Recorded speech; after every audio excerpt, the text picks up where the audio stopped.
marks the 125th season of football at Penn State, and Joe Pa has been there for 61 of them. Here's Sarah Eckert with more on the Penn State tradition.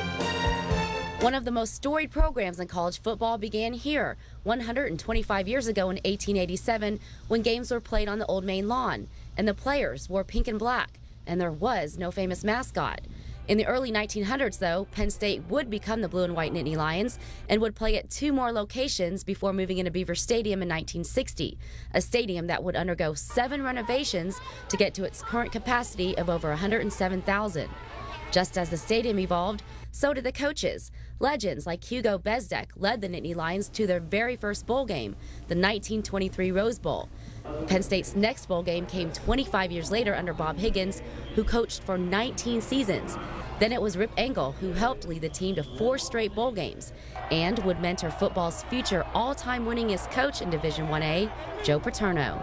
I hope I have something to do with making that had some enjoyment for a lot of people, and Penn State has been a good thing for the people who have been part of it. Hopefully we've maybe set us some standards. You know, I'd be less than honest if I told you it's not flattering to hear people say, hey, you know, you run a good program. A good program is an understatement. Led by 95 first-team All-American selections, Penn State has played in 43 bowl games, winning 27 of them, has had 7 perfect seasons, and has won 2 consensus national championships in 1982 and 1986. The voice of Penn State football for 23 years, Fran Fisher has called several of Penn State's most exciting moments, including both of those championships. The fact that the '82 championship bowl game was the first bowl game I broadcast, that has to be one of the more memorable moments. But there are so many that I can't catalog them. Penn State played as an independent during most of its existence, but began Big Ten play in 1993 and has won 3 conference titles since then. And this 125th season begins yet another chapter for Penn State football. And of course, the current players appreciate the history and hope to uphold the tradition.